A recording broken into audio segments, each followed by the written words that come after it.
All right, good morning, everybody. My name is Drew Boyles. I'm the first vice chair of the South Bay City Council of Governments, and want to welcome everyone to our legislative meeting. And I want to thank, first off, Congressmember Maxine Waters for being on the call. It's great to see you. And we're going to go right into it. I know your time is limited, Congress member, so we're going to turn it over to you to kick us off for a federal update, please. Thank you so much, and good morning to everyone. I have missed you, and I'm so pleased to be here with you this morning to see all of you. Let me first recognize South Bay COG First Vice Chair Drew Boyles, your outstanding Executive Director Jackie Bacharach, and I'm happy to be with all of you today. All of the elected officials who are here representing the various cities in our district.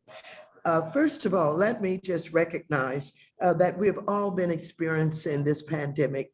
COVID-19 has wreaked havoc on our lives, and I want to express my profound sympathy to everyone among you who have lost a loved one or been directly impacted by the coronavirus pandemic.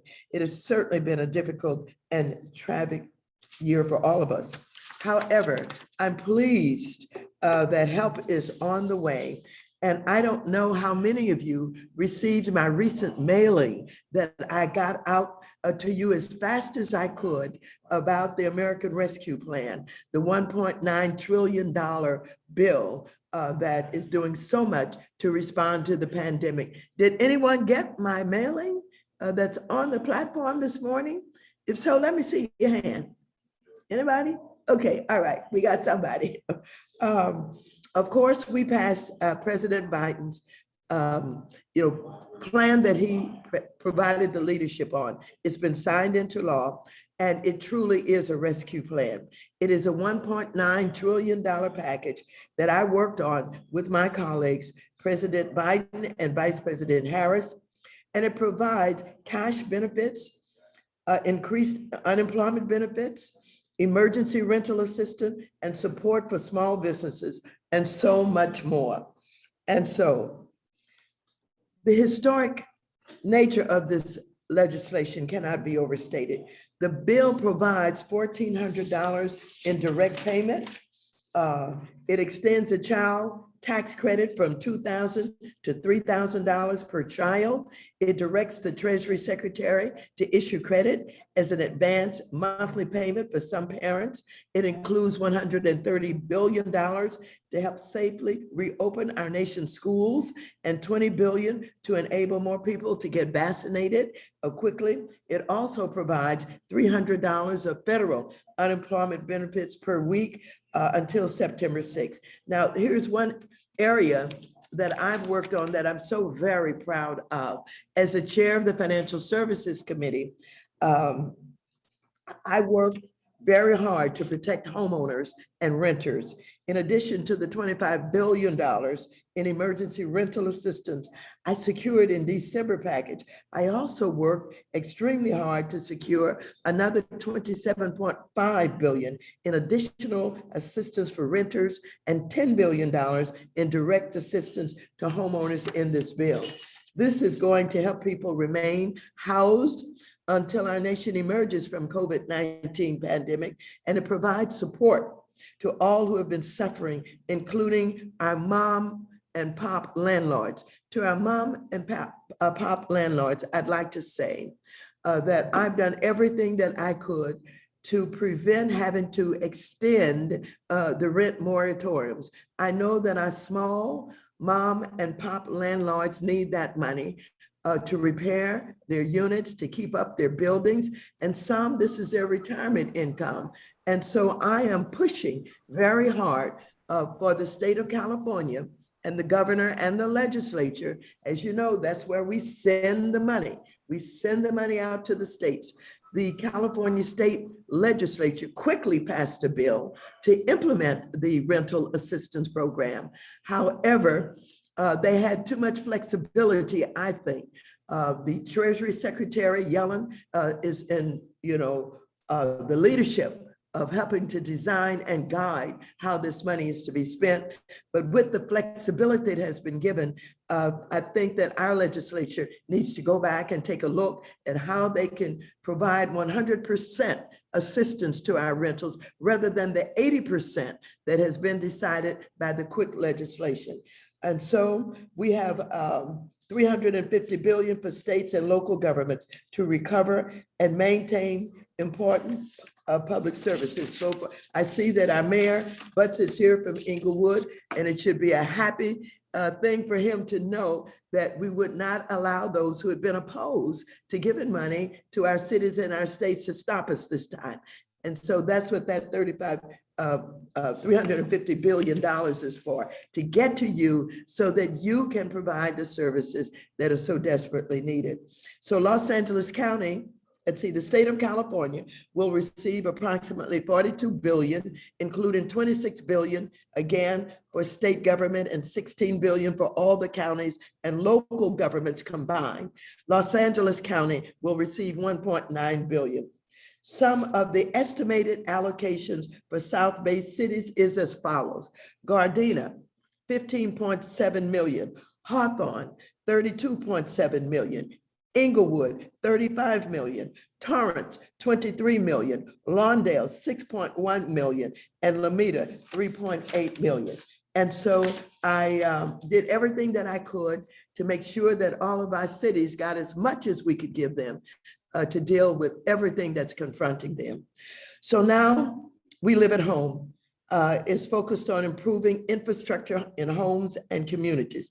This includes investing in high-speed broadband to improve internet access. Now, this is commonly referred to as the infrastructure bill, which the president has really defined as a jobs bill. And this is very important. In addition to investing in high-speed broadband to improve internet access, replacing lead pipes and improving water infrastructure, energizing or re-energizing America's powerful infrastructure and investing in clean electricity, building, preserving, and retrofitting more than 2 million homes and commercial buildings to address the affordable housing crisis. As you know, infrastructure has not always included housing, but I insisted that housing be a part of the infrastructure bill so that we can have more resources to build and construct affordable housing. We can upgrade public housing. We can do in the infrastructure bill what was not ever done before, and that is make sure that a housing is covered. And so I wanted to be here this morning to share these things with you and to let you know, not only is help on the way, help is here. And I know many of the people that I've encountered in the days that I've been home, as I've gone to the supermarket, et cetera, they say, Ms. Waters, I got my $1,400, or I got the $300 on top of my uninsurance. And so my unemployment insurance. But what I want to happen is I want this money on housing to get to our cities so that we can do what we need to do to get rid of this homelessness that is plaguing us. And of course, it has been exacerbated because of COVID-19. And we've got to do more to build affordable units and to make sure that we can house and secure the people of this country. So I'm going to stop with that and not go into a lot more detail. It is a lot more to this bill, but I wanted you to know what I thought were some essential parts for you in case you had any questions about it or you needed more information. Thank you very much for allowing me to come on early this morning. Thank you, Congressmember. Do you have time for some questions? I see one hand up. Sure. Okay, Councilmember Huff, please. Good morning, Congresswoman Waters. Yes. Thank you so much for joining us this morning. It's so great to see you. And thank you especially for your efforts as chair of the Financial Services Committee and your focus on housing. And particularly your efforts on behalf of small landlords who have sort of been the forgotten part of all of this funding available. So, you know, as you mentioned, so many of them depend on this for their income, especially older adults. So Thank you so much for that effort and your tremendous success in getting this enormous funding passed. So good to see you. You're so welcome and thank you so much. And, you know, I've been feeling, as many people have felt, a little bit down as we've tried to deal with our lives with COVID-19. But I want you to know that passing this legislation has made me feel a lot better, that we're taking care of the American people and we're doing what is necessary in their time of need. They're depending on us and we should be there for them. So I'm feeling a little bit better today and every day after we've signed the bill.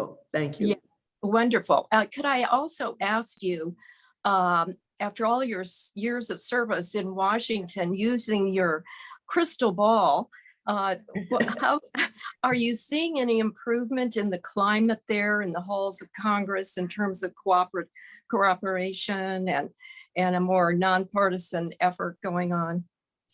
Not really. Now, one thing that I feel good about is on infrastructure.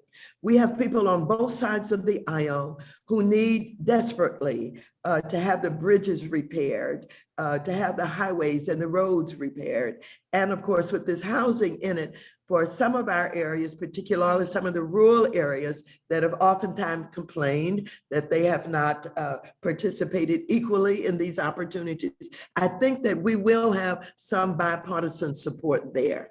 But in some other areas, we still have some serious problems. We have some serious problems because there's a lot of spillover from what happened in the last administration that we have to clear up and we have to clean up. And so we'll do the best that we can, but we have a long ways to go.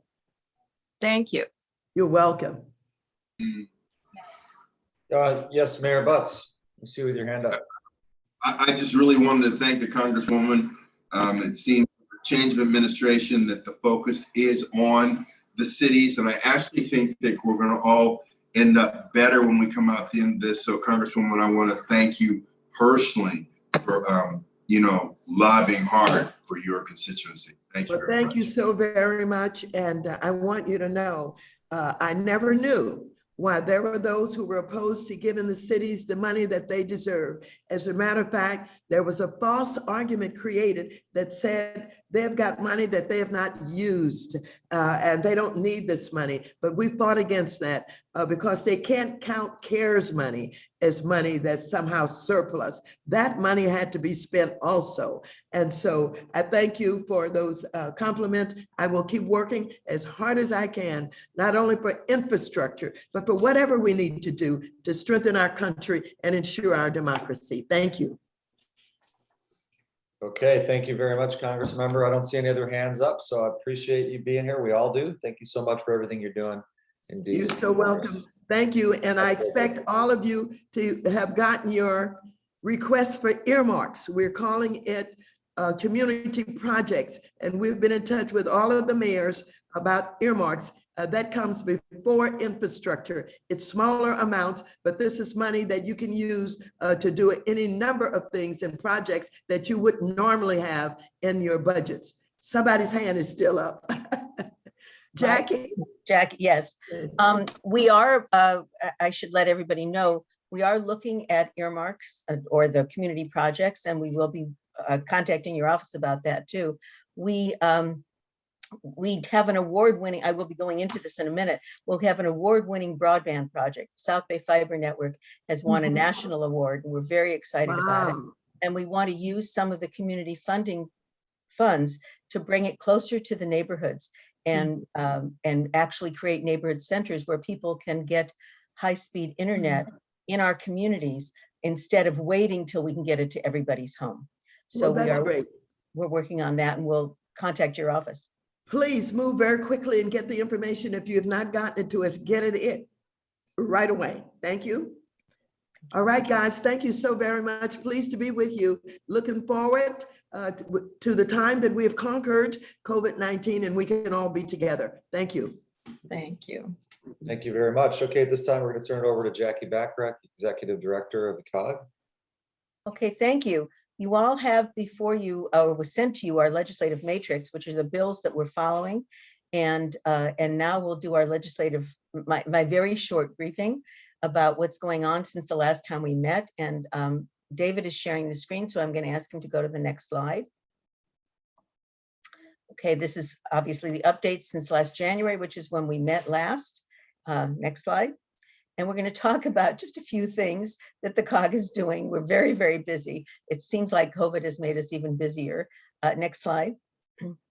We're very excited about the fiber project. And I have to say that we have become a model.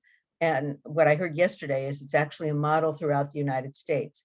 I am being asked to be on panels everywhere, especially throughout California, to explain how we did it, how we financed it, how it happened so fast. And what we're doing is implementing, as I said just now, a middle mile network where we're bringing fiber to city halls, and then we will work on bringing it closer to the neighborhoods. The state has a goal of bringing it to every household. We think that's going to take forever. And so we want to bring it closer to people and help people get connected faster. And as I said, even after this call, there's another panel that I will be on talking about fiber again. We have 27 lateral sites that are now connected. And by the end of this month, I think every city hall is connected. We also have our other agencies, the Workforce Investment Board, Beach Cities Health District, the Lundquist Institute, West Basin Municipal Water District, Metro. So it's a very robust network that we can put a lot of applications on. We have some money left, which is a really good thing. For us, we have about $1.3 million left to connect new sites, and we're going to be connecting the Regional Communications Center in the city of Hawthorne and 2 new sites in Lomita, and we're continuing to explore opportunities to connect the San Pedro City Hall, and which would connect other organizations in San Pedro as well. Our working group meets every other month, and as I said, we're exploring neighborhood centers and also how we can work on offsite storage for cities and other applications that will help cities share resources and save money. Next slide. If you can see this, the screen isn't full size, David, I don't know why, but anyway, if you can see this, this is called our ring. And the ring connects all of the cities, and it creates the ability for redundancy. And because if one side of the ring fails, you can go in the other direction. The lines that go off the ring are what we call the laterals, and they're the ones that are going to City Hall. And this is what we've created in a very short time, and we just lost the video. Here we go. Okay, that's a little better. So, and so this is the actual network that's in the ground right now. Next slide. And then this is, of course, the thing that has gotten us all the notoriety. No, go back. The 2020 American City County Awards. And I wanted to say these awards, we had got the only multi-jurisdictional one of 6 in the United States, and they're judged on uniqueness, short and long-term value to the community, and effective and innovative financing. So we're extremely excited about that. Next slide. We're just completing our local travel network concept. This was a Caltrans grant in which we created streets in the South Bay that could be safe for slow speed vehicles. And the idea is that people can own scooters and electric bikes and regular bikes and even neighborhood electric vehicles, but there's not safe routes to take because you're competing with autos everywhere you go, full speed autos, excuse me. So we're creating a network which would be mostly signed to say that this route is a slow speed route and vehicles, other regular vehicles can go on it, but it's going to be, you should be careful to watch out for these other vehicles. And we believe it will make it safer to get all around the South Bay. We have a story map that explains this much better. And we have a survey that we're asking everyone to take to tell us what you think of the local travel network concept. And the idea is 70% of the trips in the South Bay are 3 miles or less. We don't need to get into a big vehicle to do a trip like that.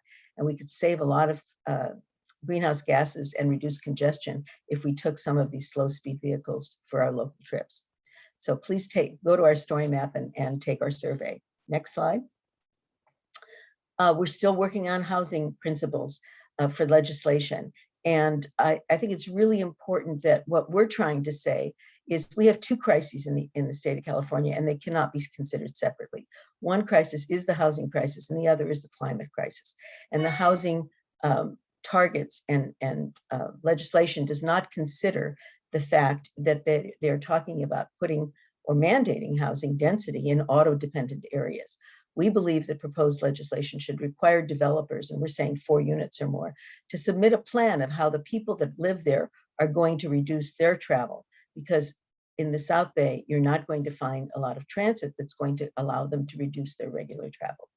So we think that should be part of any legislation.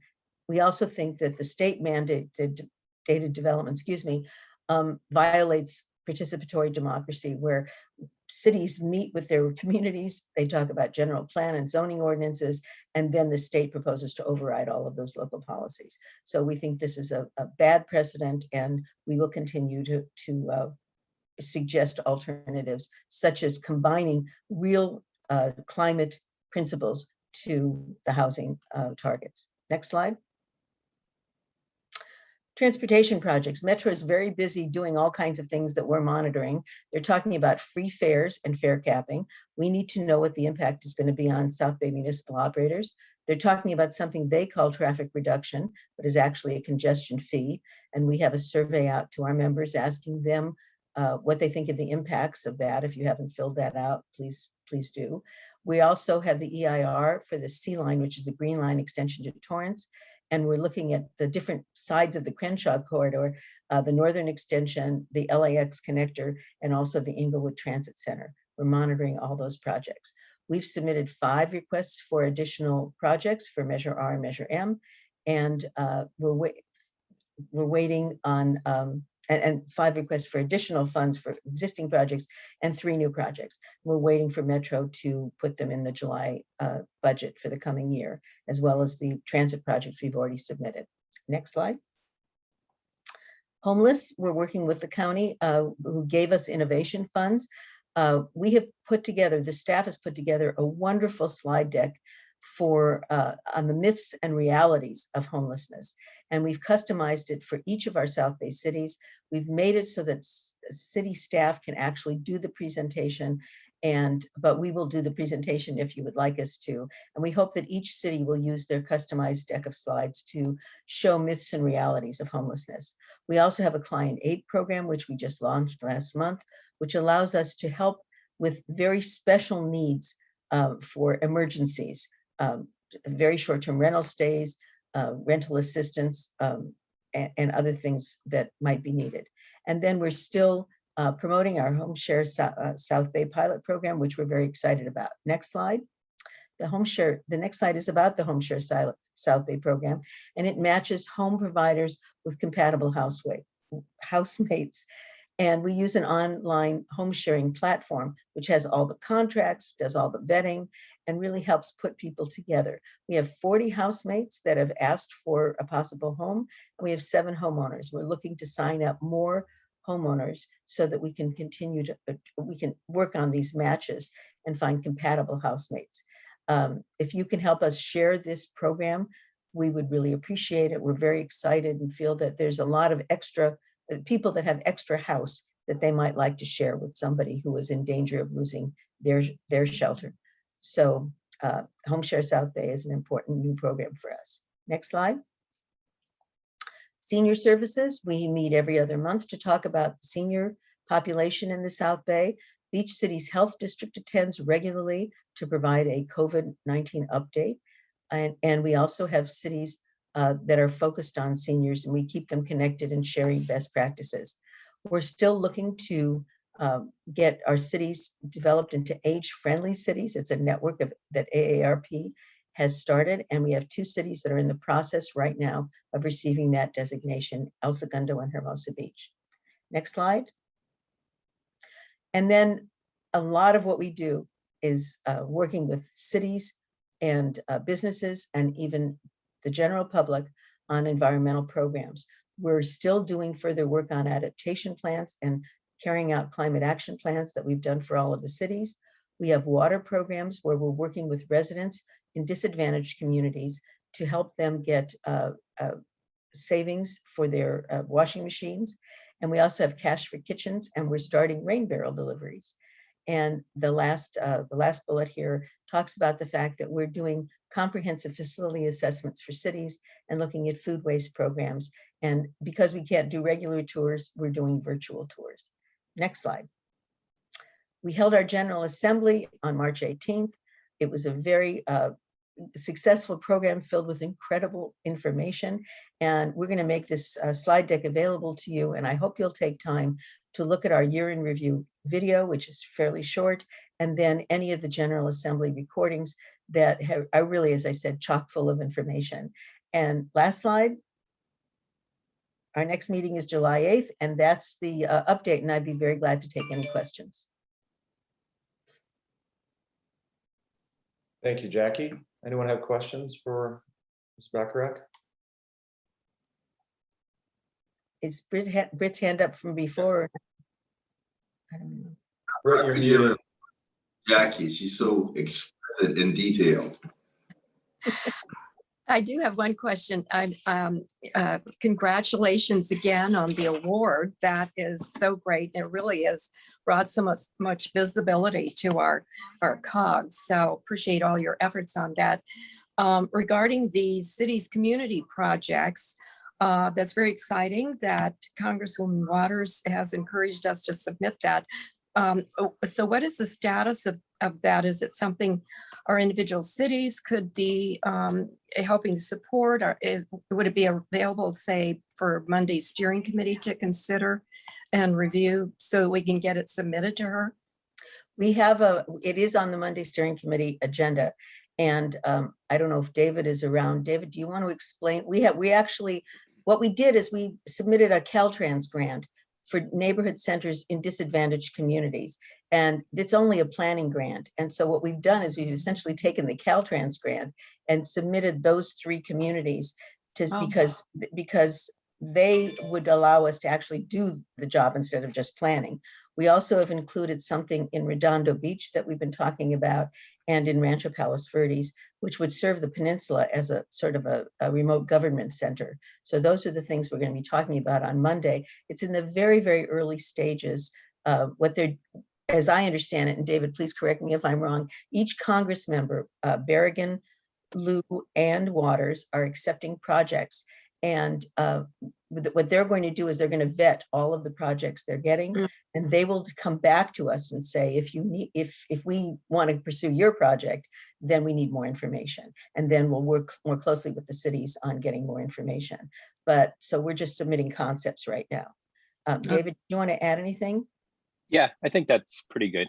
I'll let some of the federal reps on here, but it sounds like they're kind of elaborate if they want to, but it sounds like we're kind of figuring out this process as we go, since this is the first time we've done it in 10 plus years. And at the end of the day, it's the appropriation committees that make the final decisions on these things. So the Waters, I think, proposal should be pretty easy, because our one for Representative Berrigan's office is actually a joint project proposal for sites in Congresswoman Waters' district and hers.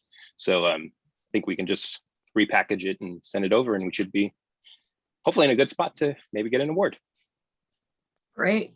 Sounds good. Thanks. Okay. I don't see any other questions, Jackie. As Mayor Butt said, very thorough. All right, now we're on to city issues identified for discussion and dialogue. We have 7 minutes, so keep it brief here.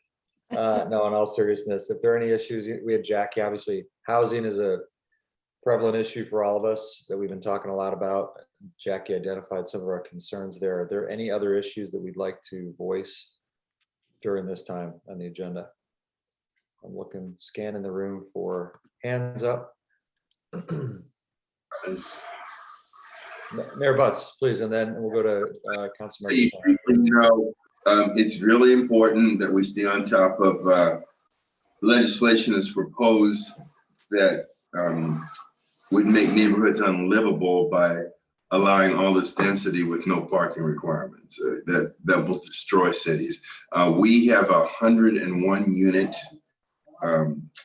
affordable, 50 units, 51 transitional homeless.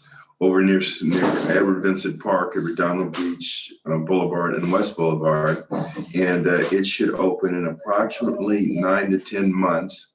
And they're going to open up the waiting list probably in about 6 months. And it's focused on people from our spa to be at first chance at transitional housing. There'll be services included in the building as well. We're really proud of it. And we also are proud that, you know, per capita and in whole numbers, you know, we have more affordable housing in Inglewood than anywhere in the South Bay. But that being said, we are definitely opposed to having greater density forced into neighborhoods where there is no parking. It's my little bit. Thank you, Jim. Thanks, Mayor Butts. Councilmember Chen. Thank you, Mayor Boyles. I'm not sure if this is the right forum. Are we also still following up on the regional health district issue?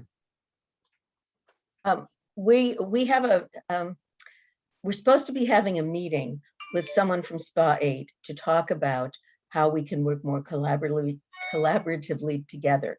And we don't have a date yet. Supervisor Hahn's office is working on that for us. So we are still trying to pursue what SPA 8 does, and if there's any way we can expand the roles and responsibilities to work more closely with them. Thank you, Jackie. I understand that the city of West Covina recently decided to stand up their own health district. And I just don't know if that's an area where we could take a look at what they did and how they're making it happen, just to see if there's a variation that we might want to look into for the South Bay region. Yeah, I have been in touch with, I think, West Covina, Santa Clarita.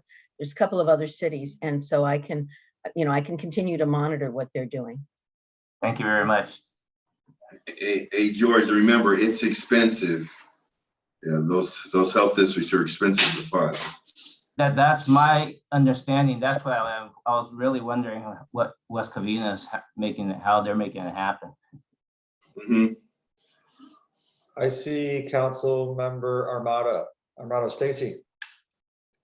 Hi, thank you. Mayor Butts, when you mentioned you're working with the spa, in what capacity are you working with them? Is that like an ongoing relationship that you've had? When you say we're working with them, the reality is that the 51 transitional homeless units will go to people from this service area. So when you say working with them, only from the perspective that those only homeless within our service area will be considered for these units. Have you been working at all with any representative from SPA 8? How did you come to the determination that the housing project would service SPA 8? Okay. One, that was our agreement with the county. This is a joint collaboration between the city and the county, and we were not going to allow the building to be built there near a park unless it served people in our service area. We have a person assigned full-time to homeless issues. Her name is Cinder Eller. She's a civilian that works with the police department, and we meet regularly. So that was part of the deal for the building to be built in Inglewood. Okay, I asked the question because if you have a relationship with someone with SPA 8, we may be tapping you. But if it's purely to just include SPA 8, I get what you're saying, and we'll keep working on our relationship with our SPA 8 representative. Thank you. Councilmember Armato, while we have you here, do you want to brief this group on anything that you've been working on with the I can't even remember the concept. I think it's like a SB 809. Yeah, did you want to talk about that really quickly? We have about a minute left. Sure. The quick update is it went from a regional housing trust with Arena Exchange amended to just the Arena Exchange. We had insight that it was going to be killed in the housing committee by Senator Wiener. We met with him and Senator Ben Allen and agreed to make the bill a 2-year bill. And ironically, his ask is that it goes back to bill that was closer to our original bill with the Regional Housing Trust and Arena Exchange. And he's very open to the concept, which was a huge surprise. So if it means sacrificing an extra year to make sure we get it done and have the support, it was, I think, a good outcome. So more to come, but it's going to be a 2-year bill. Excellent. Thank you so much. Okay, Jackie, I think we're moving on now to federal offices. We've got, this will be perspectives from the Capitol and priorities in the district. And we've got, let's see, Jeanette Christian representing Senator Dianne Feinstein. We've got Sean Kearns representing Congressman Berrigan, and we've got Jennifer Harbeck representing Congressmember Ted Lieu. So I guess we can go in that order. And then Jackie, how did you want to allocate time? Like 7 minutes each, essentially? Yeah, about 5 minutes. 5 each. minutes each. Okay. So we'll start with Jeanette Christian, please. Hi, thank you. Sorry if I'm having a little technical difficulties. I had to get to my phone, but I'm Jeanette Christian with United States Senator Dianne Feinstein. Thanks for having me today. I think Congresswoman Waters gave a really great update on some local relief dollars you'll be getting. And if you have any specific questions for your city, please feel free to reach out. Just to give you an update on what's happening in the Senate, we are in recess until Monday. And on Monday, when we get back, we expect to be handling a lot more additional Biden nominees, which has been the focus last few months between a relief bill and nominees. It's kind of what all the committees are focusing on and getting us structured to be able to deal with an infrastructure package, which you have already talked about coming up in the next month or so. And once I have more information on that, I'll definitely let everyone know. As far as guidance for the American Relief Plan, if you guys have any questions for Treasury, they're still working on it. A lot of the different, whether it's local or with HUD, feel free to reach out. There is some openness and willingness from Treasury to listen to feedback on how the allocations are going out, but reach out. We're working kind of to make sure it's streamlined and every entity can have easy guidelines and learn from past lessons and last relief bills. As far as locally, we did request for FEMA to extend the local Cal State University Los Angeles operational vaccine site. So I know that obviously was helping with our equity and our distribution in LA County. So we've requested for FEMA to extend as much as they can for guidance, for vaccine distribution, and definitely know how important that is. Locally as well, I don't know how many people are following the DTT story off the coast of Palos Verdes, but we had asked for the EPA and the Commerce Department, who oversees NOAA, to prioritize cleanup for the chemicals that were dumped off the coast of the California in the 50s and 60s. There was a Sally Ride mission that went out last month. It was really, really historic, and we were able to take a better look and see what's down there. So we'll let you know as the scientists kind of let us know what that looks like and what cleanup looks like, because we know it's obviously very important for our coast, which is beloved by millions and millions of people. Moving on to housing and homelessness, the senator has called on the CDC to extend the nationwide eviction moratorium for another month, to the end of the month. And we also know that we introduced the Affordable Housing Redevelopment Act, which helps produce more new affordable housing through the rehab of old and vacant and foreclosed properties. And most recently, we reintroduced the assault weapons ban, which bans assault weapons, high capacity magazines, and bump stocks. Our appropriations deadline, which is coming up to Friday, and that's very different from earmarks. I heard you guys talk about House earmarks, which have their guidelines. The Senate does not have their guidelines yet. So I definitely think as you're working on your projects for the House members, when our guidelines come out, maybe if a House member doesn't pick up your project, we'd be able to take a look. As you know, the senator is a senior member of the Appropriations Committee. So we do expect to be able to help California out significantly. But also don't bother me until I get the guidelines, because I don't have any answers. I know the House is obviously working pretty hard on what their projects are, and we look forward to receiving your proposals when the time comes.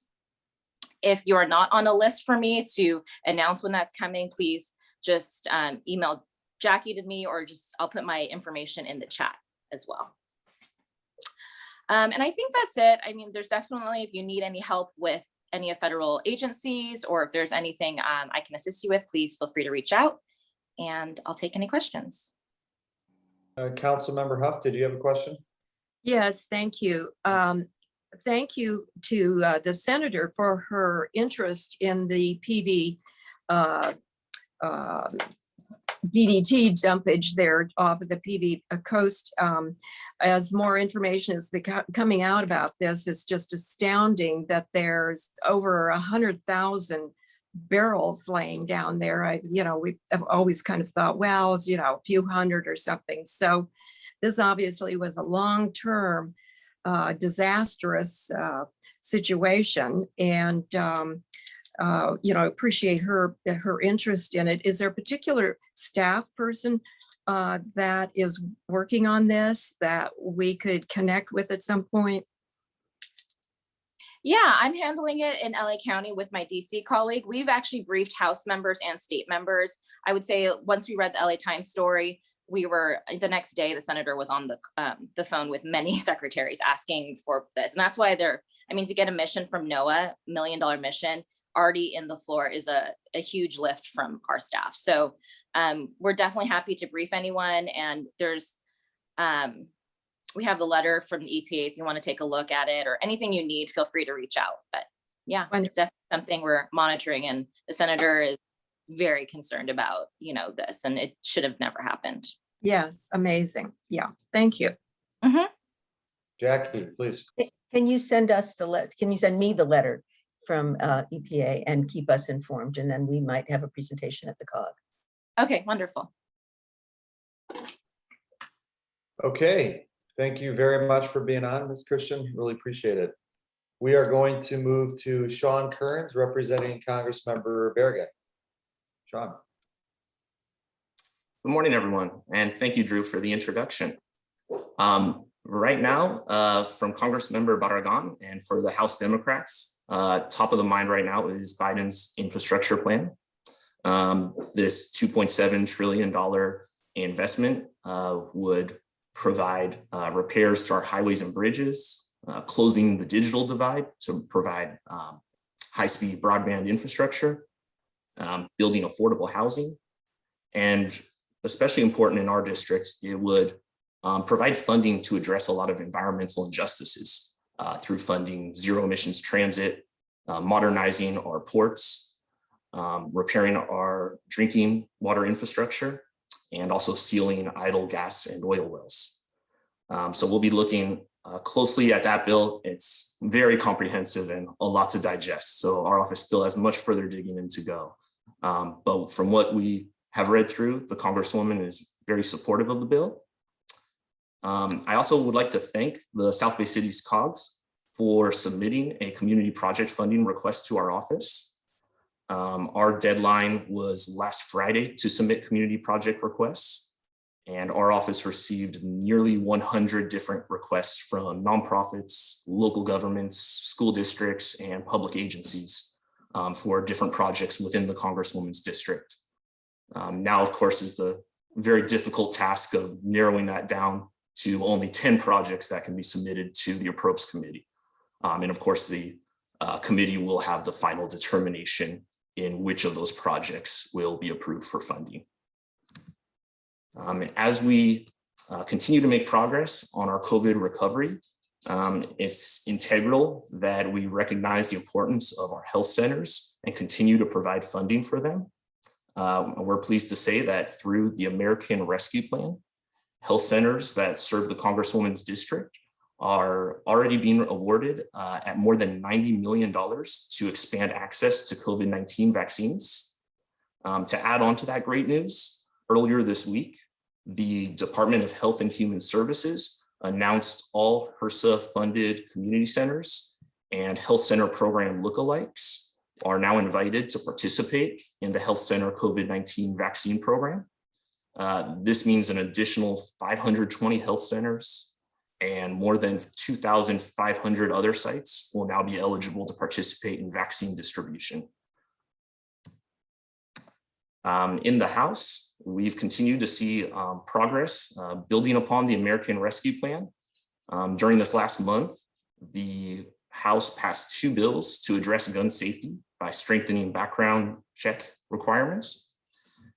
There's also the passage of the Dream and Promise Act to establish a path to lawful permanent resident status for Dreamers, as well as community members who either held or were eligible for temporary protected status or deferred enforced departure. Also, another highlight in the House was the passing of the PRO Act. This bill will be supporting our workers and defending their rights to negotiate for better wages, benefits, and working conditions. The Congresswoman has also seen success within the legislation she has introduced during this last month. The Strengthening Local Transportation Security Capabilities Act was passed by the Committee on Homeland Security and will now be going to the full House. This would provide funding to assist local law enforcement agencies to receive federal resources to better address security issues on public transportation. Also, the Congresswoman introduced the Parks, Jobs, and Equity Act. This is a $500 million stimulus for urban parks, and at least half of the funding from this stimulus would be directed to low-income communities. Lastly, the Congresswoman also introduced 2 bills that would enhance children's health insurance program. One of these bills would permanently fund CHIP and also allow states to more easily expand their eligibility of the program. And the other bill would expand access to dental coverage for CHIP recipients. Again, I'd like to thank the South Bay City COG for allowing us to be on this meeting with you today. And I'll now take questions. Thank you, Mr. Kearns. Councilmember Huff, did you have a question? No, that's my leftover hand. Thank you. Got it. Okay. Anyone else have questions for Sean? Scrolling left and right. Well, I'll add my contact information in the chat box. And if anybody has questions at another time, please feel free to follow up. Thank you so much. Thank you, sir. Appreciate it. Okay, now we're going to move on to Jennifer Harbeck, representing Congressmember Ted Lieu. Jennifer.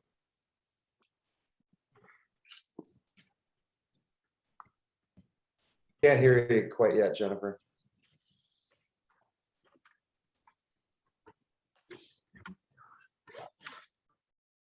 No, not quite.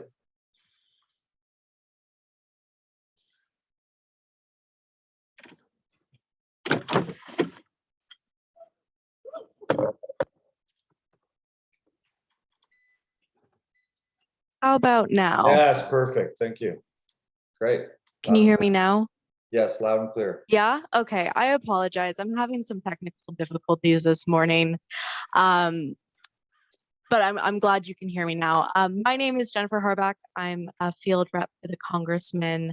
I cover quite a bit of the South Bay. This is actually my first SBCCOG meeting. I'm covering for Aurelia while she's out on parental leave for the next 3 months.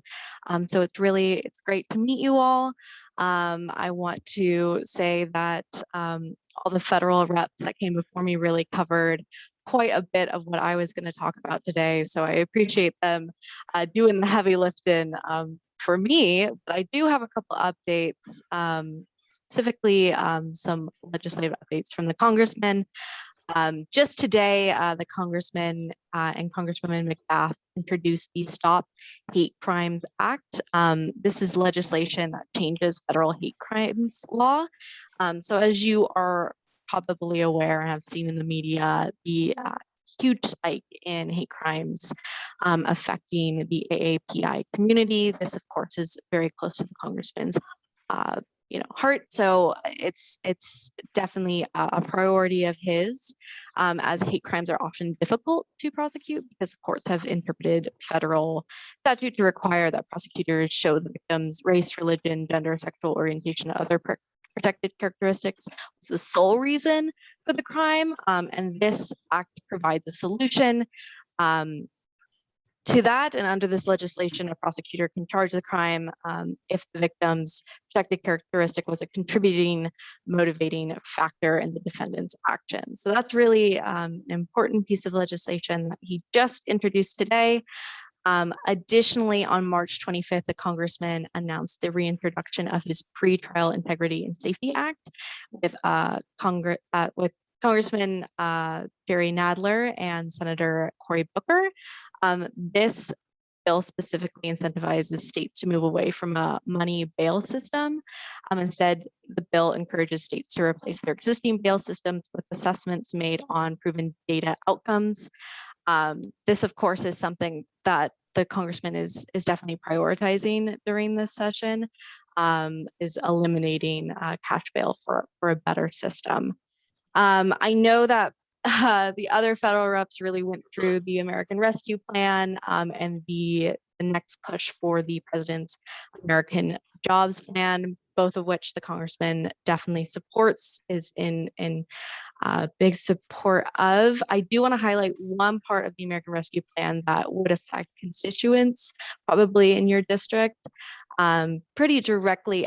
If anyone in your district specifically collected able to get a high amount of unemployment assistance during this time, the American Rescue Plan waives the federal income taxes on the first 10,200 of those unemployment benefits. That's a really big win. I know that was added in the Senate bill and the one that went into law. So that's just something I wanted to mention. Additionally, it does provide a lot of local and state funding, and our office is happy to provide those numbers for specific states and school districts. Something to flag is 60 days after the enactment of that bill, you should be seeing the first half of that funding, and then a year later, the second half should be coming in. I think there are different kind of rules on how quickly you use that funding. It can be adjusted, but that's the information that we've received on how quickly you would be able to access those funds. I also want to put a quick reminder. I know we've kind of all been discussing the community project funding, kind of how everyone has been mentioning. Those used to be called earmarks. They were used about 10 years ago, but now they're coming back as community project funding. Each Congress member can make 10 requests for appropriations each year. Each request will be made public and should receive community support. So when you are submitting those to your congressperson, it does make a difference if you can prove that there is community support. So that can kind of come in like from letters from the community, news articles, anything that can show that this is definitely a priority of the community. For us, infrastructure projects will likely receive a priority, but of course, with the next bill, that will definitely put more emphasis on infrastructure with higher amounts. Definitely, as others had mentioned, these community project funding amounts are smaller than what would come out in the infrastructure. So we're kind of seeing amounts of like 1 million to 2 million as the max request for community project funding. That's kind of what we've heard on that. Additionally, there may be grants for police funding and other projects. And the requests do have to come from a city, a nonprofit, or a school district, so government agencies. So that's just some stuff that I wanted to mention that might assist with people who are considering submitting those requests. If you check out our website on the appropriation request form, we have a pretty in-depth explanation of each of the accounts. There's 32 accounts for the subcommittees under appropriations that have different varying amounts that they have that is accessible and have requirements for each account that differ along those lines. So those are the updates I wanted to provide today. I will say to look out for a pretty big announcement that's coming out from our office at 10:30 that will affect the South Bay. I cannot give too many more updates from that because it's not publicly released yet, but I will be sending out a press release to all of you at that time. So please look out for that. Additionally, office continues to offer casework assistance to constituents. So, of course, if you are hearing from your constituency having issues with federal agencies, I know Redondo Beach was having a lot of issues with a mail issue not too long ago that we were able to assist with and resolve some conflicts. So some information that was incorrect on the USPS side. So definitely, if you're hearing of anything, feel free to direct them our way. I'm going to put my information in the chat. Feel free to reach out to us. And I'm happy to answer any questions that you may have. Thank you, Ms. Harbeck. Any questions? We've got about a minute left No, I before we need to cannot move hear on to you, the state unfortunately. offices. I'm not seeing any. Jennifer, thank you so much for your time. Really appreciate it. All right, we're going to move on to, we have Alina Wilbro Benson here representing State Senator Ben Allen. So Alina, we'll You turn it over to you. do. Good morning, everyone, and thank you for having me today. I'm going to start this off on a really good note. I'd like to share some recent and perhaps the most exciting news we've gotten in a long time now. As of this week, California has administered 20 million vaccines, including 4 million to the hardest hit communities. Over 70% of Californians 65 and over have received at least one dose, and over 40% of Californians 16 and older have also been vaccinated. As a result of these efforts, starting on June 15th, California will fully open its economy if two criteria are met. The first is that if vaccine supply is sufficient for Californians 16 and over who wish to be inoculated, and two, if hospitalization rates are stable and low. That means that everyday activities will be allowed to resume and businesses can open with common sense risk reduction measures, and we'll find out what that means entirely as we get closer, including encouraging all Californians to get vaccinated. We will have a mask mandate still to prevent illness and promote health going forward. So the state will continue contact tracing and testing to detect early cases and help to mitigate the further spread of the virus, but the entire state will move into this phase as a whole. So we'll be county by county, as we've seen, a whole state of California will move into this phase together. The state, as I said, will monitor hospitalization rates. Sorry, I need a little bit of water, it seems. We will monitor hospitalization rates, vaccine access, and vaccine efficacy against variants that we keep seeing come up, so that we know that we're protected and working towards making sure those are covered. And we will be revisiting that June 15th option if needed. So fingers crossed we continue on this positive path and we can reopen in June. I hope everyone on this call is smiling right now. I can't see you, but I hope you are. So it seems like exciting times are ahead.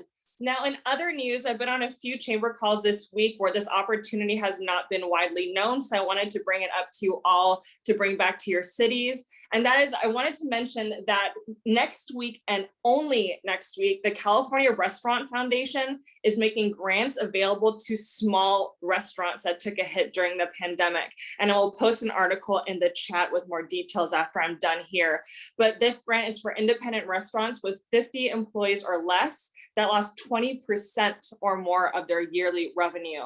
And they can apply for a $3,500 grant to cover payroll or costs associated with retrofitting for outdoor dining, which I think all of our restaurants really have done.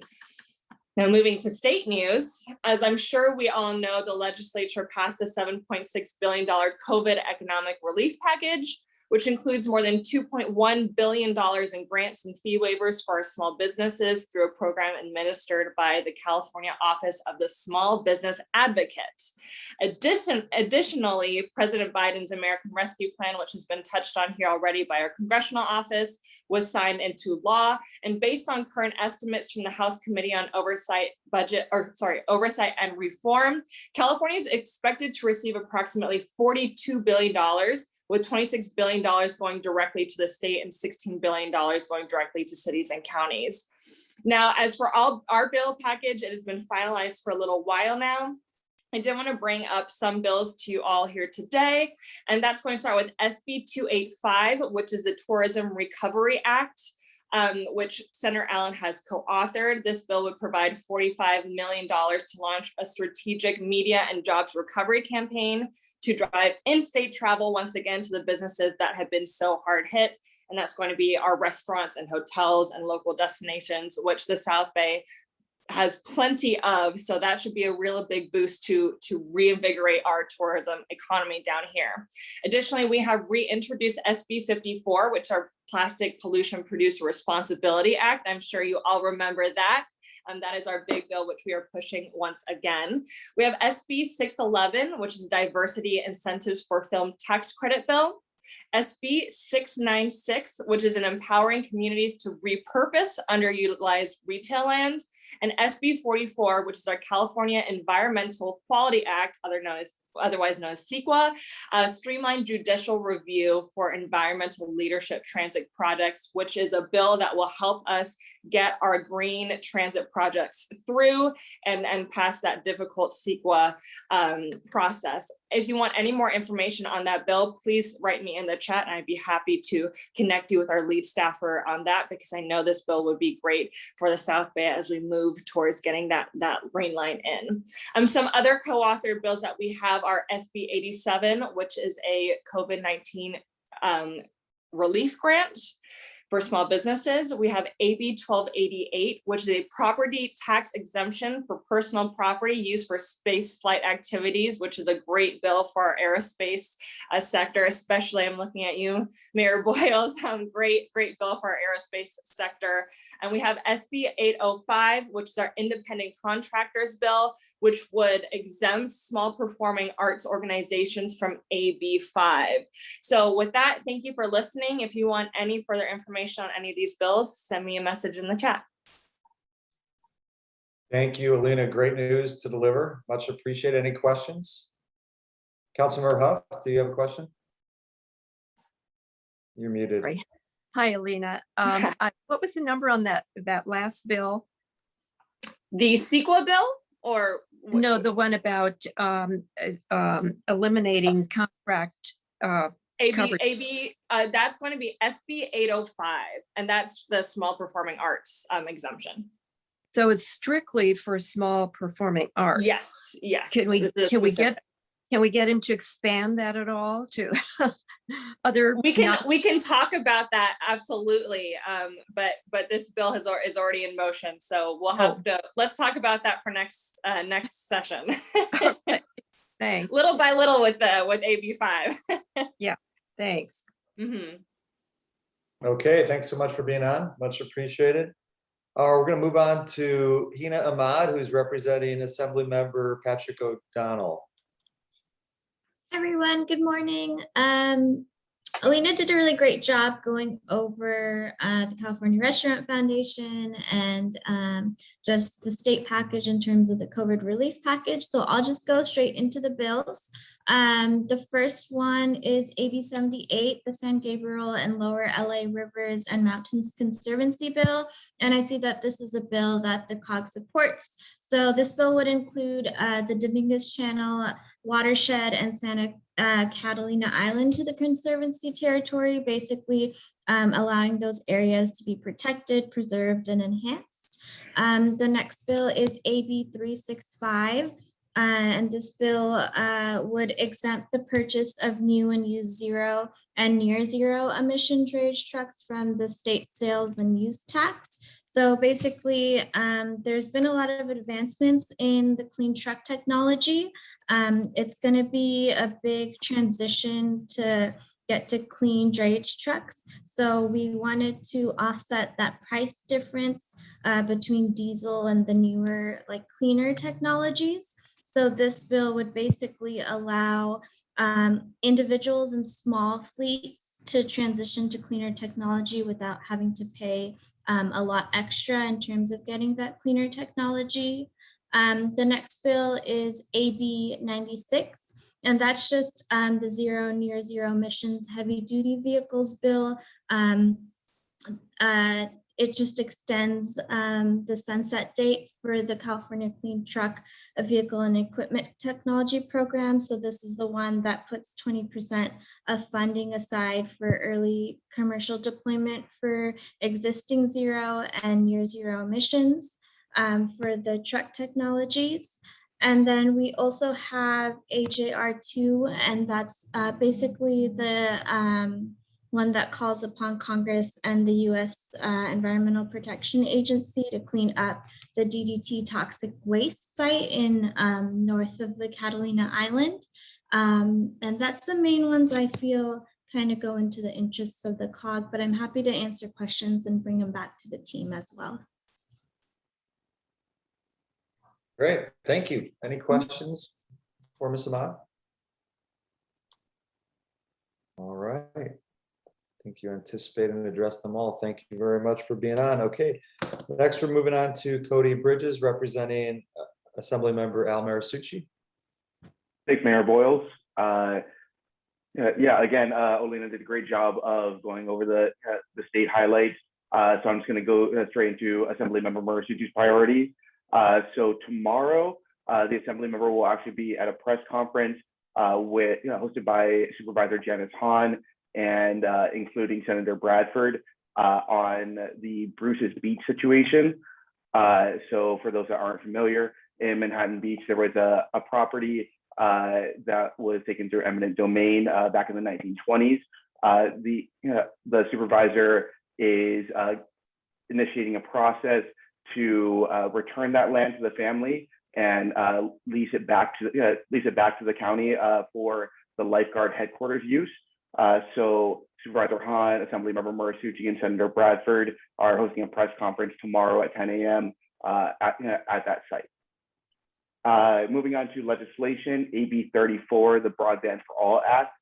This would place a $10 billion bond on the November 2022 ballot to support broadband infrastructure that's currently in the communications and conveyance. AB 255 is commercial rent relief. This would be a small business eviction moratorium if the business had lost at least 50% of their income during COVID and paid at least 25% of their rent. This is currently in the Judiciary Committee. AB 538 is the familiar Aerospace Commission bill, which I'm sure all of you are very familiar with. It creates a 15-member Aerospace Commission to advise the legislature and the administration. That's currently in Jobs, Economic Development, and the Economy. AB 557 creates a hate crimes reporting hotline hosted by the Attorney General's office. That's currently in the Public Safety Committee. And the last bill that you all might be interested in is AB 1251, which would require LA County public health orders to be evaluated based on data for each service planning area. So during COVID, if the South Bay's numbers are lower than the rest of the county, then we may be able to open businesses and facilities earlier. Thanks, and if you have any questions, I'm here to answer them. I saw a hand go up. Debbie Stigura, please. Hi, Debbie. Debbie, you're muted still. My apologies. You'd think I'm an expert at this by now, but I'm not. Thank you, Cody. Debbie Stigura from Rolling Hills Estates. I'm glad you reported on AB 34. I was going to ask you about it. Broadband access and infrastructure is part of the President's Infrastructure Proposed Act. If California sees any federal money for that, what effect would that have on AB 34? That's a great question, Debbie, and that's something that we will have to evaluate if the federal government is able to secure that funding for California. We will certainly reevaluate if we need the $10 billion bond and where we go from there. Thank you. Certainly. Okay, any other questions for Mr. Bridges? I don't see any, so thank you. Really appreciate it. Thanks so much. Okay, next up is Victor Ibarra from Assemblymember Mike Gibson's office. Hi, good morning, folks. Victor Ibarra, District Director to Assemblyman Gibson. I first want to thank the South Bay COG for allowing me this time to speak. The Assembly member could not be here, but he does send me with welcomings and a legislative report. Thank you to my colleagues at the State Assembly as well for providing a very detailed report on what the governor is doing and how the state is handling this pandemic, etc. I do want to speak a little bit about the Assembly members' bills. The first one is AB 520, which is the Male Teacher of Color Act. It supports the retention and recruitment of Black male teachers of color. AB 549, which prevents aged out foster youth from becoming homeless, which is very crucial for the Assembly member, especially because he's always been an advocate for our homeless youth, our foster youth, and especially during this pandemic. AB 745, which is a Clean Cars for All. It raises the maximum amount awarded to the lowest income consumers purchasing electric vehicles. We're definitely going to an EV kind of, I guess, year in the next couple of years, especially under the direction of this governor and what he's mentioned about electric vehicles. AB 889, which is a grocery closures, which requires grocery stores to provide advance notice before closing down. And honestly, this came due to the sudden closures from Kroger, how it started closing down a lot of their grocery stores, one of them being very nearby our district, which affected a lot of our constituency. AB 958, which is the Sheriff Clicks bill. It seeks to make a law enforcement agencies develop policies against law enforcement gangs. Officers will be subject to termination and cannot seek employment as an officer in any department ever again. And this bill came out of the cliques that were mentioned in the sheriff's department in the city of Compton, which is actually within our district. And we're pretty sure that there's different cliques in other departments as well. AB 1038, Health Equity Fund, which seeks to create the California Health Equity Program to support partnerships among local health departments, community clinics, community-based and tribal organizations serving disadvantaged communities hit the hardest by the pandemic. There's AB 1199, Home for Families, which is the excise tax seeks to create opportunities for first-time home buyers and working families to own and build generational wealth. Corrects the excessive practice of corporations buying up foreclosed or under market value homes in order to make profits from increasingly inflated rents. Tax on large corporate realtors who gobble up homes and prey on poor neighborhoods. Funds will be used to help first-time home buyers and many more legislative bills that the Assembly member has introduced. This year, he has a select committee on police reform, as well as he now sits on the select committee of homelessness in LA County, which is very important in our district as well, in the county of LA. Additionally, he has participated in community events, has advocated for the equitable vaccine rollout, specifically in our district, being the 6th poorest district in the state of California. We're making sure that there's an equitable rollout of this vaccine. He got ahead of the game and was working with the governor's office as well as different faith-based organizations, nonprofits, to make sure that they can partner with us to roll out the vaccine. Our office ourselves are partnering up with a provider tomorrow to do a vaccination distribution in the city of Compton. So we're distributing 300 vaccines, and we'll be doing a similar event hopefully next week on Friday. But as always, if you'd like to get a hold of our office or contact me directly, you can call my cell phone at 310-971-1517, and I'll put my information into the chat box. So thank you for their time. Thank you very much, Victor. Appreciate you being on. Any questions? Also, just a reminder, if you're not speaking, please mute yourself. It sounds like somebody's smoke alarm battery needs to be changed. I don't know if you guys are hearing that chirp. It's either that or I'm losing my mind. Kill me, it's mine. Oh, it's you. Okay. All right. Okay. Embarrassing. I haven't had time. Work is busy, but I'm gonna report. I get it. That's like the most frustrating thing. Plus, you got to find a step ladder. I get it. Okay. Oh. Thank you very much for being on. It doesn't look like there are any questions, so I really appreciate your time. Thank you. I think, Jackie, that's it in terms of representatives. We're going to move on to the League of Cities update. Is that correct or no? No. Robert Pullen Miles is here from Autumn Burke's office. I'm sorry. Mayor Pullen Miles, how you doing? Oh, no problem. How are you doing, Mr. Mayor? Great. Thank you. Yes, sir. So I'll provide a brief report on behalf of the Office of Assemblywoman Autumn Burke. First, I just want to talk about a couple of events to keep on your radar. You know, the Assemblymember Burke, she's the chair of the Revenue and Taxation Committee, so a lot of her bills center around such. As such, we will be holding a virtual workshop for EDD insurance on May the 4th at 5:30 p.m. So if you have any constituents that are having issues with EDD and want to know the benefits that they may have coming to them in this pandemic environment, we encourage you to share this information with them on May the 4th at 5:30 p.m. They can visit our web, actually they can visit our Facebook for the Zoom link when that's available. So I just wanted to put that out there really quick. So I will, no COVID update. That was a final COVID update from my colleagues. So we will dispense with that. So let me just go into some of the bills on this legislative session. As you may know, the Assemblywoman, her priorities will continue to be, as it was in the last session, focus on critical issues facing her constituent as well as the state of California as a whole. But more specifically, dealing with the COVID-19 pandemic would be centered around some of the issues. Also, quality jobs and getting people back to work would be part of her priority on this legislative session. And she's also going to be focusing on threats to our electrical grid system, and as well as supporting our small business communities in this COVID environment. More specifically, I'll just touch on about 3 bills here.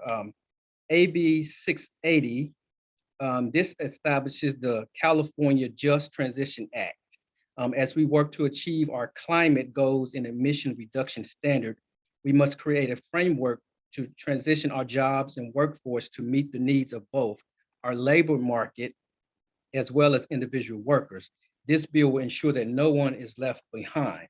Now, specifically, this bill would direct the California Labor Workforce Development Agency to update finding guidelines and requirement applications for grants for grantees that are seeking grants for greenhouse reduction funds to include fair and responsible employer standards, inclusive, I should say, procurement policies and prevailing wage requirements, while prioritizing those applicants that have demonstrated that they have a partnership with local institutions that serve and train members of disadvantaged communities. The intent of this bill is to make sure that those applicants that are going to work in the local communities, training those who are in disadvantaged communities, would have an opportunity to actually receive those grants. So that's what AB 680 is aimed to do. Moving to AB 1261, this is her CARB program and measurement programs. AB 1261 will require the Air Resources Board, CARB, to implement the recommendations outlined by the state auditors in the recent review of the CARB's transportation programs. You may be familiar with that audit. The audit did find that the CARB does not collect and measure data for their programs in a way that allow it to assess the extent to which the programs are reducing greenhouse gas emissions. The legislature needs this data to make more informed budget policy decisions related to transportation sector emissions and appropriately addressing mobile source air quality concerns throughout the state. So the solution that AB 1261 will provide, it would require CARB to establish a specific process to assist the state in achieving to identify and overlapping any incentive programs that share the same objectives in a process to define, collect, and evaluate data on the behavior changes and social economic benefits that results from each of its incentive programs. So simply, this is a way of measuring the effectiveness of these incentive programs. And so that's what AB 1261 was set out to do. Now, I mentioned earlier that she was the chair of the Revenue and Taxation Committee. AB 1203, this is a Los Angeles Assessment Appeals Qualification bill. What this bill would do, it would extend the universe of eligible applicants to serve on the Los Angeles County Assessment Appeals Board in order to address an unprecedented backlog in appeals that is expected to grow in the wake of COVID-19. This bill was simply will expand the universe of professionals with experience in the real estate fields who are eligible to serve on the appeals board.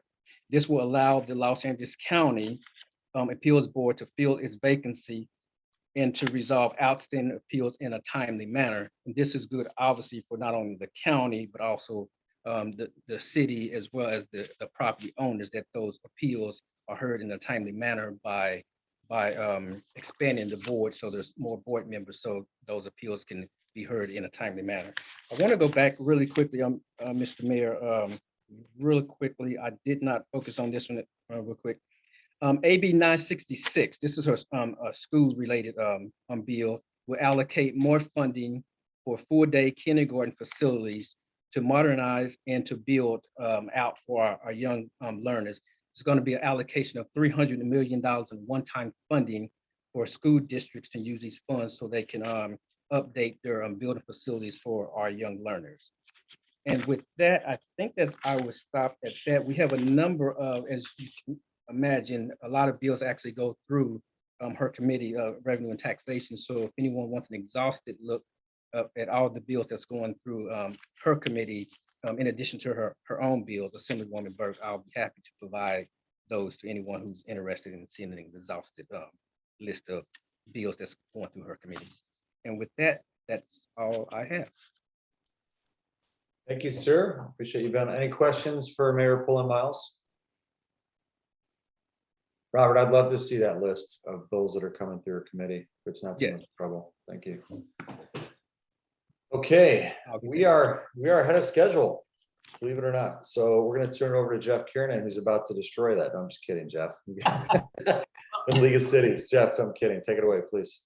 Well, thank you. I know I joined this meeting late. I was getting some updated information during my staff meeting, but so if I repeat something, I apologize. I missed the congressional part of this, but I just wanted to update everyone. It's the question I get at least 2 or 3 times a day. We do not have information about when the U.S. Treasury is going to be providing rules and regulations for cities on the American Rescue Plan. We really don't expect that for at least another 10 days or 2 weeks. It'll happen pretty rapid fire right before the 60-day deadline is kind of the information we're getting. So I just wanted to mention that kind of off the top, since I do get that question a lot. Some of the bills that we're paying attention, I know it seems like this year we are spending a lot more time talking about legislation a lot earlier than normal. But as probably was already mentioned, a lot of deadlines are coming up. April 30th for fiscal bills, and then early May for the non-fiscal bills. And if bills don't get through their committees and onto the floor by that time, they'll become 2-year bills. So there's a lot of things that are going to fall into that. We here at Cal Cities are trying to get out our support and opposition letters, just like you, in time for the committee hearing deadlines. So we won't have a lot of those until sort of right up until the deadline, because we are monitoring more than 1,800 bills in this session. But I want to mention a few things that were put on my radar again this morning. I think I've mentioned them before, but SB 617 is Senator Wiener's solar panels bill.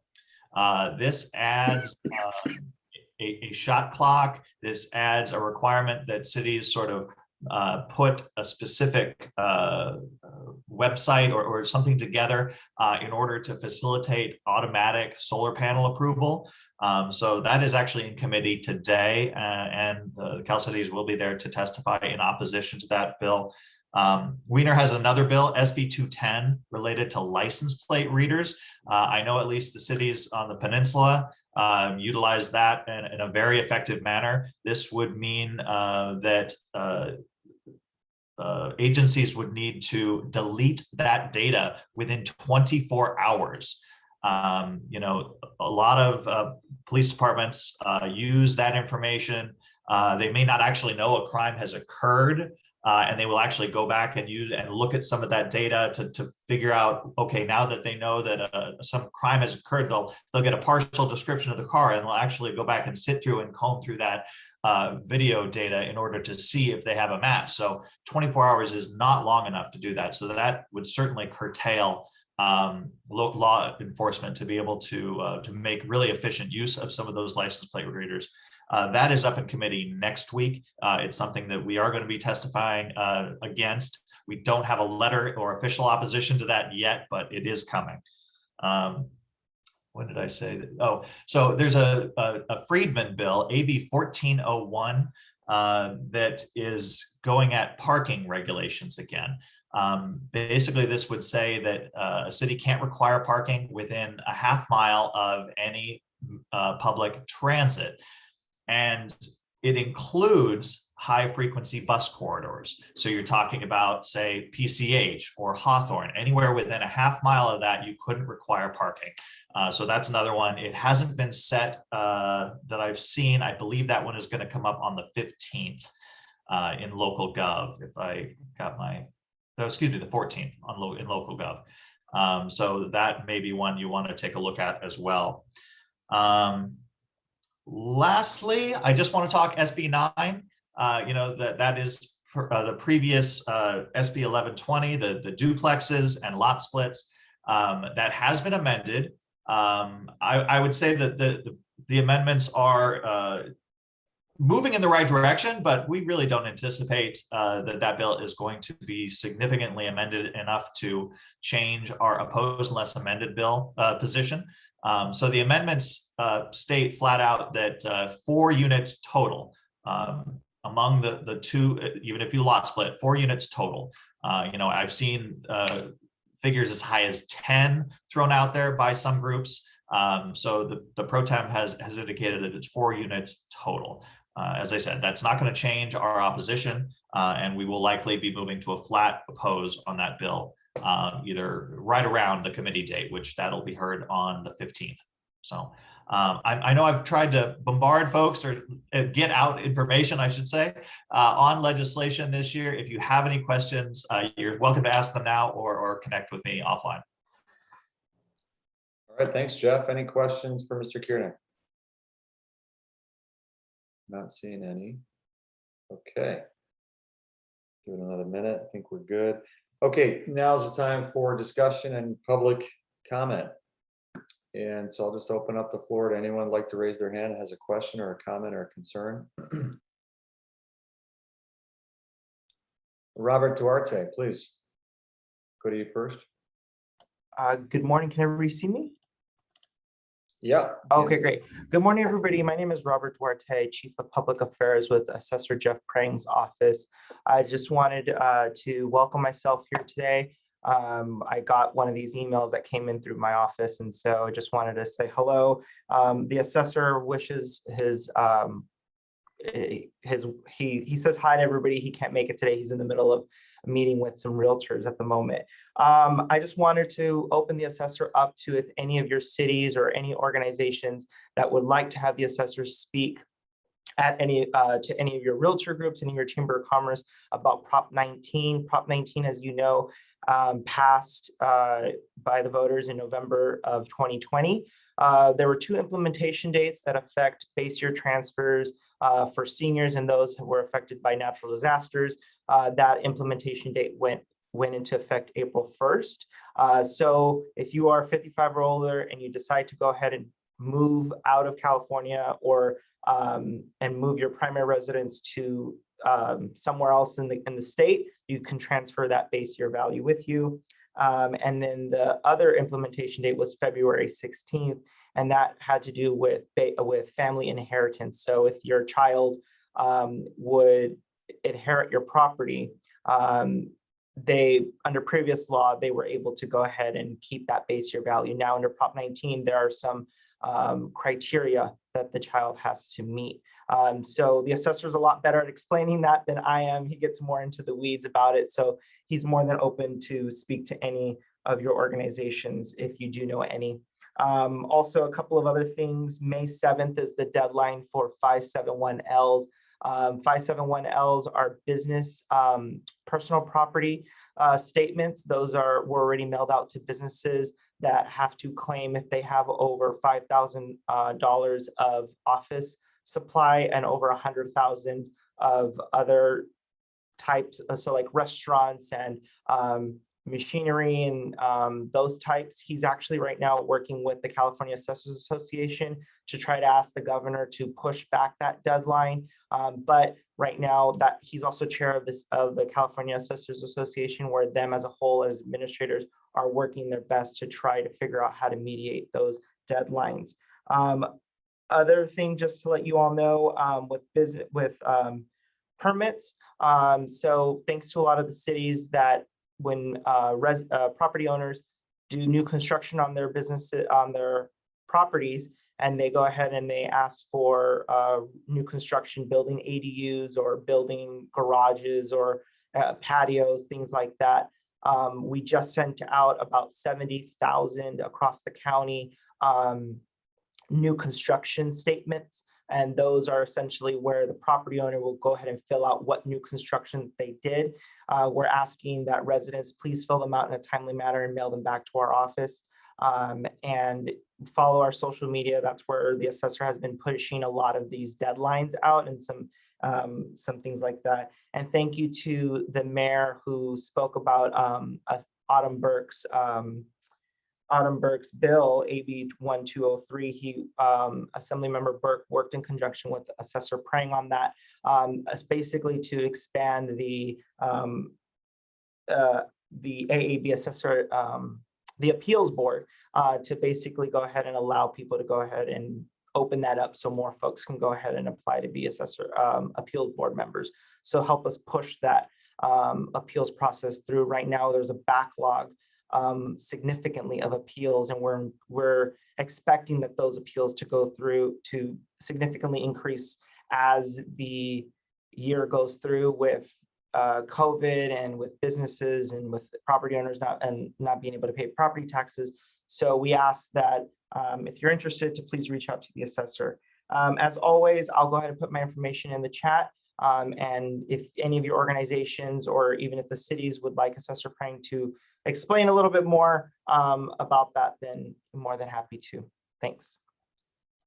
Thank you, Mr. Duarte. Appreciate that. And then we're going to go to, if I don't see any questions from, oh yeah, Jennifer Harbeck, please. Hi, everyone. It's hit 10:30, so I can give you this big update. So just for really quick background, on January 9th, the Secretary of the Air Force approved establishment of the Space Systems Command as a field command of the U.S. Space Force. And the SSC headquarters will be located at the Los Angeles Air Force Base. And the Space and Missile Systems Center will be redesignated as the Space Systems Command under Space Force. The Congressman has been in communication with the governor about this new designation, and as co-chair of the California Aerospace Caucus, he definitely understands how important this new development is to the South Bay and the aerospace community of California. As you may know, in 2018, the Congressman wrote a letter with Rep. Calvert to the then Secretary of Defense, urging him to utilize California's existing aerospace assets when building out a Space Force. So the Congressman is very pleased to see this request come to fruition. The process to establish SSC will occur over the coming months. With formal establishment will not occur until the President nominates and the Senate confirms a 3-star USSF officer as the commander. And the establishment ceremony will be planned for summer 2021 after this confirmation. So really exciting news for the South Bay, really exciting news for the aerospace community. I know Jeanette wanted to maybe say something from the senator, so feel free to take the floor. No, thanks, Jennifer. I just wanted to be able to share the news, and Jennifer, thanks for sharing. We're excited. The senator is so happy to help Congressman Liu push for this, and I think California in general is just going to be really benefit from this. So yeah, I hope everyone's excited. And awesome. Just a quick question. Where is LA Air Force Base based? El Segundo. El Segundo. Thank you. No, that's great news indeed. Incredible. I know there's going to be a whole bunch of comments or questions about that, but I skipped over David and Hal of SCAG. So David, I'm going to turn over to you, but Jennifer and Jeanette, that's incredible news. And obviously we're so pleased. Thank you for that. Okay, David. Yeah, good morning. Good morning, SBCCOG members. My name is David. I'm a legislative analyst at SCAG. I just wanted to take a moment to provide a quick update on what we've been doing with housing legislation in our legislation committee. So our legislation and communications and membership committee is currently chaired by Linwood City Council member Jose Luis Solache. While he's not part of the SBCCOG area, he does represent a neighboring city. And under Chair Solache's leadership, the LCMC has been hard at work supporting various pieces of legislation that would provide local governments with more tools and funding for housing and housing developments. So a few of the bills that we have voted to support this year include Assembly Constitutional Amendment 1 by Assemblymember Aguiar Curry, which would lower voter thresholds from 2/3 to 55% to approve local bonds and special tax measures for public infrastructure, affordable housing, and permanent supportive housing. We've also supported SB7 by Senate Pro Tem Atkins, which would extend and expand the CEQA streamlining process created under the Environmental Leadership Development Project from AB 900. And it would also expand leadership project eligibility for smaller housing projects. And lastly, we have also voted to support Senate Bill 15 by Senator Portantino, which would create a new grant program that would award funding to local jurisdictions that rezone idle retail sites to allow for the development of affordable housing. So at the state level, SCAG and the LCMC will continue to advocate for more tools and funding. And just very quickly, at the federal level, we've spent a great deal of time and energy advocating for the American Rescue Plan. Since the CARES Act was signed into law, SCAG's executive officers have met with various Republican and Democrat members of Congress to ask for additional funding, especially for all the cities in the region that were left out of the CARES Act. And so, these efforts came to fruition when President Biden signed the American Rescue Plan recently, which has been mentioned, brought $350 billion in direct and flexible funding for state and local governments. And as part of our advocacy efforts, SCAG's executive board met with various members of Congress, including Congressman Pete Aguilar, Congresswoman Linda Sanchez, Congresswoman Annette Merrigan, Congressman Alan Lowenthal, Congressman Kellen Calvert, Congressman Mike Garcia, Congresswoman Julia Brownlee, and Congresswoman Lucille Roybal Allard. And that's it. Just wanted to provide a quick update. Thank you for your time. Thank you, David. All right, next we have Sonia Lopez from Supervisor Holly Mitchell's office. Sonia. Good morning, everyone. Thank you so much for having. I just want to introduce myself. I think I've staffed the supervisor in one of the meetings earlier in her, when she was recently elected. We are looking at the American Rescue Plan funding and trying to be supportive on how best we can use the funds through our district. For the most part, our office has been trying to staff up. And so I will share on the chat. You can go ahead and click there and take a look at the new members that have joined our team. In case you need contact from anyone in our office, I do oversee all of constituency services and our field offices. And so thank you so much for having, and I will make sure to update our contact information in the chat. Thank you so much, Sonia. Appreciate you being here. Okay, are there any other comments, questions, or speakers? I'm not seeing any. Okay, Jackie, I think we might be done unless you have anything you'd like to close with before we adjourn. No, I think thank you very much, Mayor Boyes. We did a great job. Thank you all. Have a great rest of the day. We're adjourned. Bye now. Have a great weekend. See you on Monday. Thank you. Great job.